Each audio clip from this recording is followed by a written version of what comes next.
But we're gonna start with a little bit of a story about me. So I started buying properties 20 years ago. I'll be 42 next month. So I bought my first property when I was 22 years old for $150,000. It cost me $7,500 with a 5% down payment. And I used a mortgage broker, I used a lawyer, and I used a realtor. And I'm gonna do my first off the target deviation in my presentation and tell you that I couldn't tell you the name of the people that I used for that transaction. I could not tell you to this day. They never contacted me again. I've gone on to transact 30 more times in the last 20 years, and never has one of those people reached out to me. Is that unbelievable?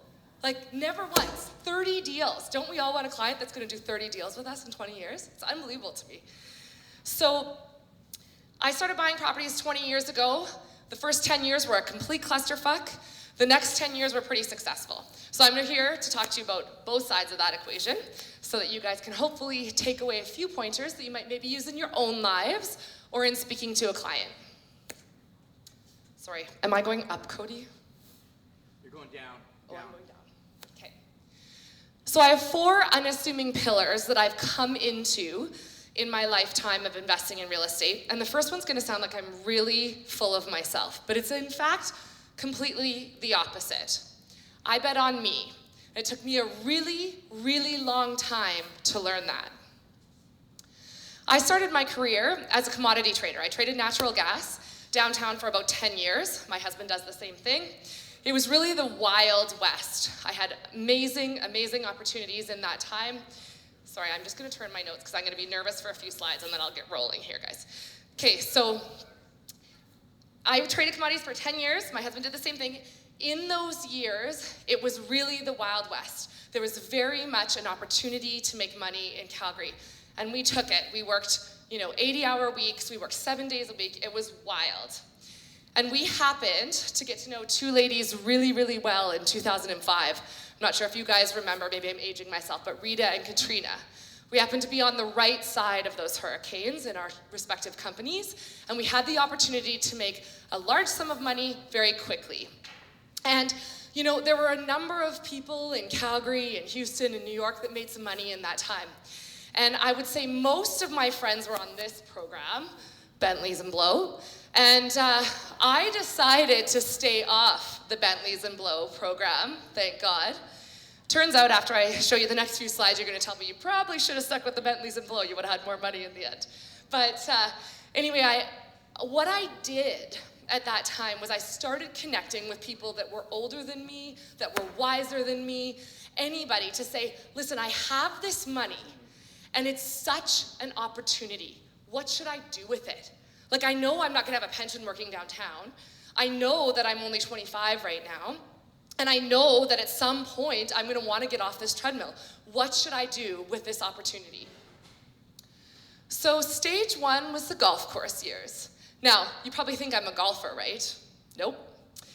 But I heard from some friends that the people that developed Elbow Springs Golf Course, does anyone know that golf course in Calgary? Elbow Springs Golf Course? I mean, I'd eaten at the clubhouse there one time, so I figured I was an authority to invest in golf courses. So I invested in the golf course, in the makers of the Elbow Springs Golf Course. They put in a beautiful golf course in South Calgary. Not a tree in sight, but there were power lines. They also put in a beautiful golf course on some airport land at the north end of the city. You can see the irrigation worked lovely on that golf course. So I'll just give you a quick update on that investment. You'll notice words like bankruptcy and control of the landlord. Those are bad words, guys. That money's gone. The next stage was land development. Now, everyone was into land development in these years. So I invested in everything from plays in Calgary to plays in Edmonton to plays in Panama, for God's sakes. I'm actually not joking. And so every single prospectus I read, 18% returns, 24% returns, and my average annual return on every land play I ever invested in was 4%. Now, there's one specific land play I'd like to show you. This is Prairie Winds Business Park in Fort McMurray. So in the highs of the highs of the highs of the $150 oil, we were like, God, Fort McMurray is going to infinity. So what we did was we said, you know what, we're gonna take a big sum of money, we're gonna put it with this land developer. They were gonna buy some crown land. The government was selling their land, for God's sakes. When the government is selling, you shouldn't buy. So I actually asked the question of this team to say, what if the government sells more land? That'll never happen, Renée. This is going to infinity. So I'll just give you an update on the development at Prairie Winds Business Park. Just get ready for it. Here it is. This much has happened since then. Okay? Next up, because I was killing it at golf courses and killing it at land development, I got involved in retirement homes. I mean, I knew some baby boomers. All those people are gonna need to be moved into homes any year, right? No one's gonna wanna age in place. So we got involved in retirement homes. We had a meeting with a fellow that looked like this. And, no problem. He said, yep, write that big old check, no problem. We're building retirement homes in Red Deer and in Calgary. And absolutely, this is your ticket off the treadmill. We were in. We were all in on the retirement homes. So I'm just gonna give a little summary on those investments. This fellow here cross-collateralized those retirement homes in Alberta against homes in Quebec, and the major investor there was actually Ontario Teachers' Pension Plan, and they didn't like what was happening, so they're foreclosed, and now they own it all. So quick summary, golf courses bankrupt, Prairie Winds soon to be bankrupt, and retirement residents bankrupt. So I just want to pause for a minute here. 10 years. And I was just gonna say, good thing I was out of money because my next investment was with this girl on a museum. Anyone? Anna Delvey? Netflix? Come on. Thank you, thank you. Okay. Is it not unfathomable that no one just said to me, buy another house? Is that not unfathomable? For 10 years, I asked people what I should do with my money. And no one, people 10 years older than me, 20 years older than me, no one offered me that idea. Do you know what I wouldn't be doing today if someone had said that to me? I wouldn't be here selling mortgages. Honestly, it's unbelievable to me that no one offered me that idea. So the total screw up was $880,000. Every dollar I'd ever made downtown, gone. So fast forward 3 years and $100,000 in legal bills, and we were left with $650,000 because we did win our lawsuit against Coke the Head and the retirement residents. So $650,000, I pulled it all out of everything. It was in cash. I was terrified. I figured, how do people even get off the treadmill? So in those years where I just sat back and reflected, I made a few promises to myself. I promised myself to remember that no one will ever care about my money like I would. So I will manage it. I promised myself that I will invest in strategies with the lowest number of factors outside my control. I promised myself that I will invest in liquid, recession-proof investments, and I will control the time of the purchase and the sale. And I promised myself that I would create an income stream, not a nest egg. I would bet on me. And this guy can fuck right off. So since 2012, I have been the landlord or the landlady to 26 families, and I've collected 98% of my rent. I bought a lot of those properties in the high. I've held them through highs, lows, and now a global pandemic. And 98% of the time I get my rent. I have intentionally purchased single-family homes and will continue to because they are absolutely the most liquid thing you can buy as a real estate investor. If something goes wrong in my life, I can hit the holy shit button and sell one of them. I'm not looking for an institutional investor to buy a $3 million building. I purchase properties in large centers with well-diversified employment opportunities. So that doesn't mean it has to have, major corporations, but I have a lot of properties close to Home Depots and Safeways and places that people can work. I don't speculate. if I cannot charge rent in month 1, that is not the right investment for me. I bet on me.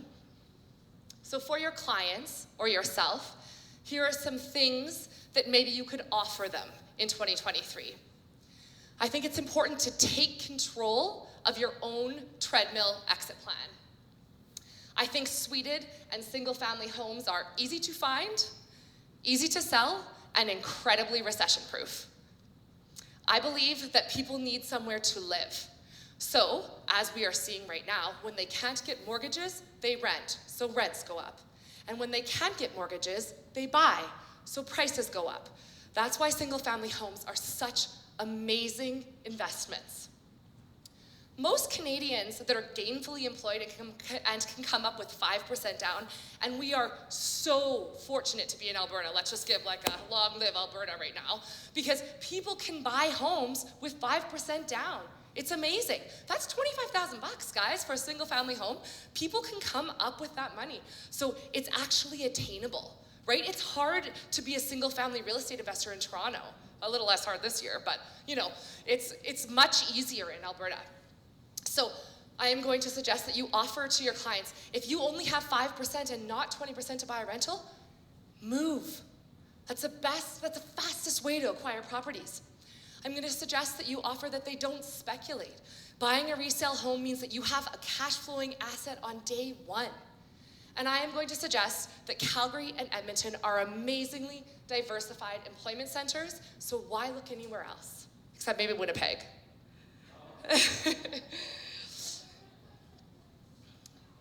Pillar number 2, set your true north and stick to it. So I'm pretty good at setting my true north. The sticking to it's actually where the work is. So these are my kids. They're 9, 11, and 13. And you would think that if you asked me what's my true north, I'd say my kids. I mean, I've talked to so many people. I've turned a lot of people into real estate investors over the last 5 years. And I always say, like, why are you doing it? And they say, my kids. And that just doesn't compute for me. Like, I just don't get it. And I probably sound awful in saying it, you know, like, that I should just say, my kids.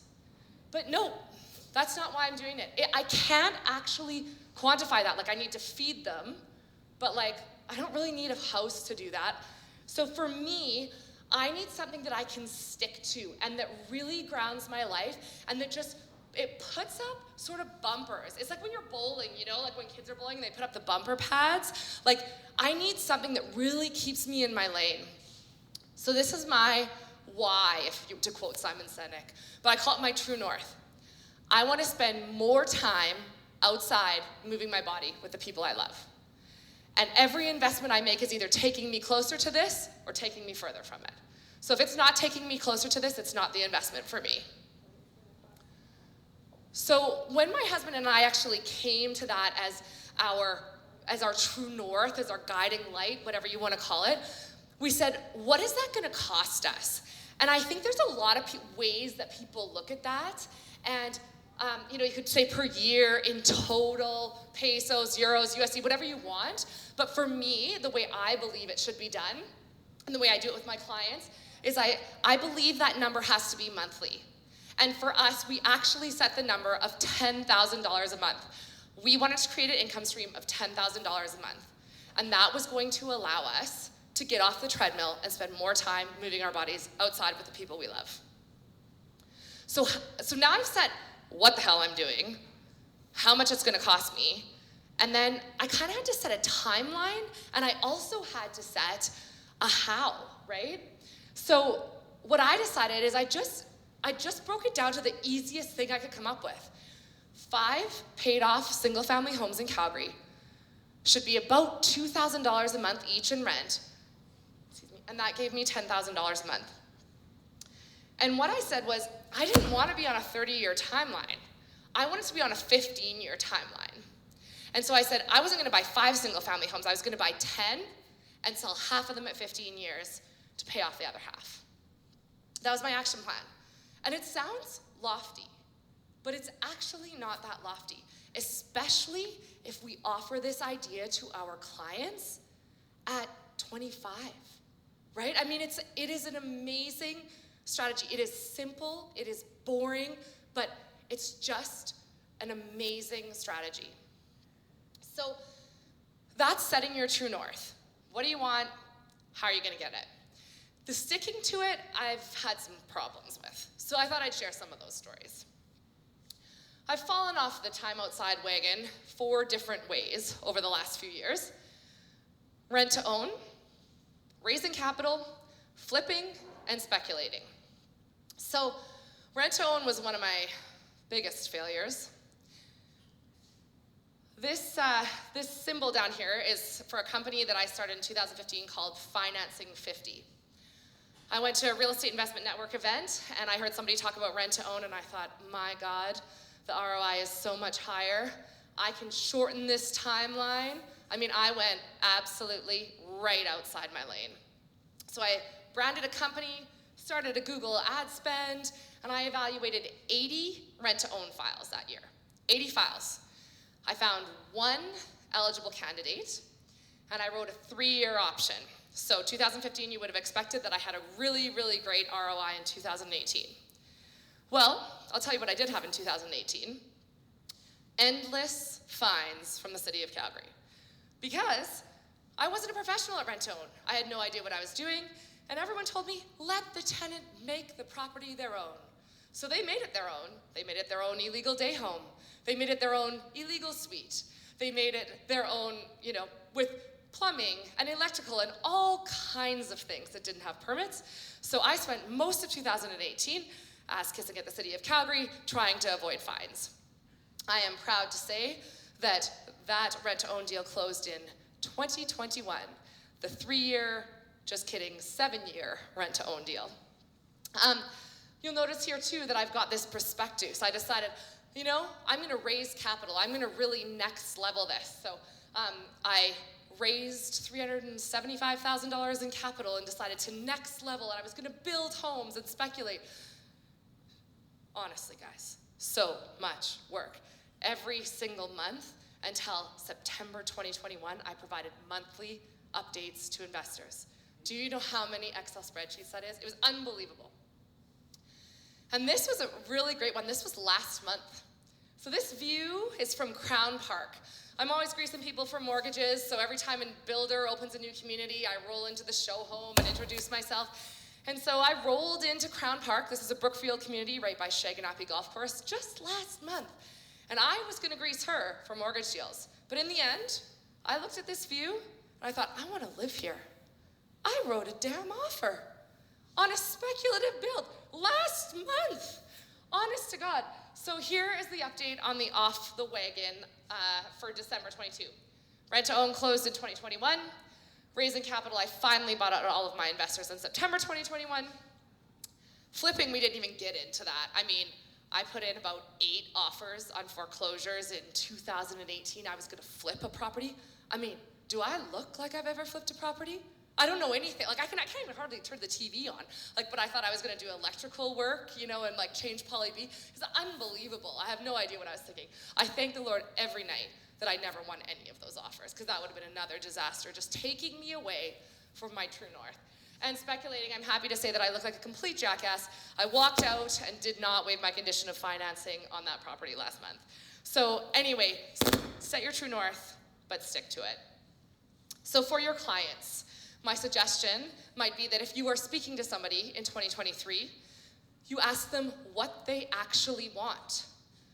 Then maybe talk to them about what is that going to cost you, what is your timeline, and what are you willing to do to achieve what you actually want. I think it's just taking it that next step deeper. Do you want to buy a house? How about, do you want to get off the treadmill, right? And then LFG. Okay, pillar 3, economies of scale. So like I said, so we have 26 stores, and for me, I like to choose one thing and do it over and over and over. For me, that's the fastest, easiest way to scale. I think that's obviously a theme here, right? Whether it's with lead gen or goal setting or whatever you're doing with your client database, if you can set an amazing process, I don't know what I'm doing here, set an amazing process and then be able to scale it, that's absolutely what you should be doing, and it's the exact same for investing in real estate. So it is same for me. This is actually one of my basement suites in Edmonton. This is one of my bathrooms in Spruce Grove. So my rental property finishing opinions, if you are looking for economies of scale, is easy to source and not likely to be discontinued, easy to clean, works with warm or light, warm, cool colors, and appeals to the masses.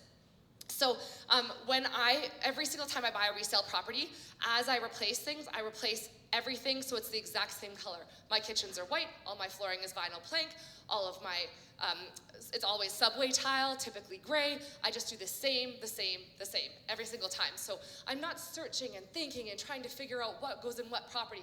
That same bucket of paint, it can go in any of the 26 properties. The other thing that I want to talk about with regards to economies of scale that should just be really, really one of your guiding principles if you're investing in real estate is location. If you find a location that works, stick with it. These are actually, I own 5 of these in Harvest Ridge in Spruce Grove, and this is Ambleside, and I can walk between all of them. I can walk between my properties in Calgary as well, and it is amazing because there's economies of scale for me because the thing that is the most expensive to me is time. If I'm not doing mortgages, I'm not making any money. But it's also less expensive for your service providers. It's just one trip for the furnace cleaners, for the landscapers, for your property manager, and ultimately for me, right? So there are huge economies of scale if you can scale an investment property portfolio in the same area. So for your clients, reminders, gas is expensive, time is even more expensive. Don't waste your time thinking, searching, connecting with service providers in different communities in different areas. Set something, figure it out, build connections, and then repeat. And system, process, scale, obviously there's very much a theme here. And pillar 4, this is really, I debate this with real estate investors across Canada. I'm part of a lot of networks, and I spend a lot of time connecting with people, asking them, what they're doing, how they're growing their portfolios. And I believe this wholeheartedly, so it's really something that not everyone agrees with, but I believe in keeping my problems close to home. And I've learned that very, very much the hard way. You'll notice in this perspective, so I raised all the capital, it says Edmonton and Spruce Grove, and I've already alluded to the fact here that I own properties here in your home city. And so I have just really developed an intimate relationship with the QE2. It never fails. Things don't go wrong in the summer. They only go wrong when it's cold as shit and it's blowing like crazy. It's unbelievable. So I've spent half my life white knuckling the QE2. It's unbelievable. And you think that a property manager will take care of it for you, but ultimately you do need some active management in your rental portfolio. As much as I want to say, yes, we have an amazing property manager, there are things that you're going to need to tend to yourself if you really want to manage it like a business, right? Like any business. You've got to get in there sometimes and make sure things are going well. So, the world loves to prove to me that I should be keeping my problems at home. In Calgary, I've literally never had a call. But for some reason in Edmonton, I've literally dealt with everything from meth houses to murder scenes. I am not exaggerating. It is unbelievable. And so every time I drive, I think, I didn't follow my own advice. Keep my problems close to home. When something goes wrong in Calgary, I zip over there. It's no problem. But in Edmonton, just that 3-hour drive, it just gives it enough time to turn in, to rear its ugly head, It's unbelievable. So I believe, and actually, I'm going to make one more point about that. So I have a separate corporation for my investments in Edmonton and my investments in Calgary. And it's interesting. I actually came to Edmonton because you guys were it was amazing. In 2015, the secondary suite show in Calgary was just a nightmare. They had a task force, closing down secondary suites. They were just awful. But in Edmonton, it was like the Wild West. You have a house, you can put a suite in it. That was the rule. It was unbelievable. So that's why I actually came to Edmonton and Spruce Grove, was because I thought, you know what? I can put a suite in everything. My ROI is going to be so much higher. Interestingly, I run those numbers every year, and I'm only 1 or 2% higher in Edmonton. And it's because there's travel, there's property management fees, and if there's a drippy faucet, I can't just pop over there and say hey guys, you just gotta turn this, it's fine.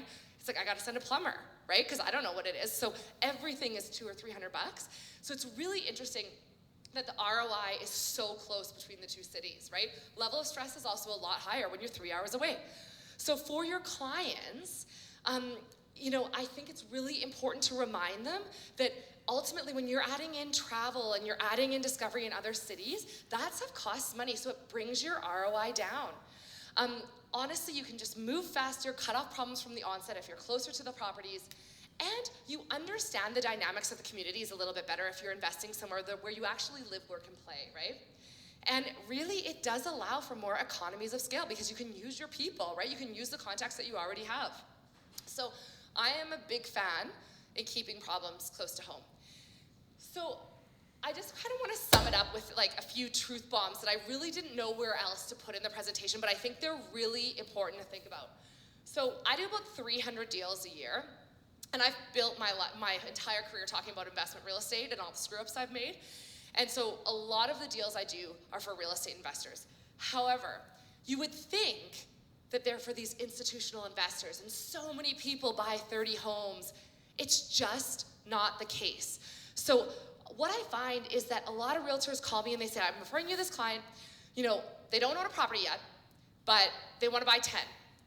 Do you know what the fastest way to get to property 10 is? Buy property 1. That's it. And so I think we get so focused on owning 10 or 20 or 30, we buy none. Most people in that book of 300 deals a year have 2 to 3 properties. That's it, right? So when your clients are running you all over town, talking about all kinds of stuff, just remember that. Really try to bring it back down to reality, right? Having a couple homes is $4,000 or $5,000 a month to get you off the treadmill. It's amazing. Let's start there and then see where it goes. The easiest way to acquire properties, unless you have 3 kids and piano tied to your ass like I do, is really to move. So if you're young, honestly, if you have young clients, the best way to acquire properties is move. Put 5% down, move on to the next property. The easiest way to scale is to find something that you are good at and stick with it. Don't get shiny object syndrome like I have. The other thing that's just a truth bomb that I think that we really need to talk to clients about when we're talking about investment real estate is that shit is just gonna happen. Deal with it, move on, next deal. In the end, somebody needs somewhere to live. You're always gonna get strong rents in Alberta. Buy the property, move on. I think all of these conversations about crazy tenant stories are just wild. We've got to shut that down. And purchasing single-family homes is, in my opinion, the fastest and safest way to create an income stream that's ultimately going to allow you or your clients to get off the treadmill. So in closing, no one will ever care more about your money than you will, so bet on yourself. Figure out what you really want. Figure out what that costs you per month, in my opinion, and then the action plan that you need to actually achieve that. And as you scale your portfolio, look for economies of scale close to home. This is me. If anyone wants actually to talk about investment real estate, these are my details. So thanks so much, you guys.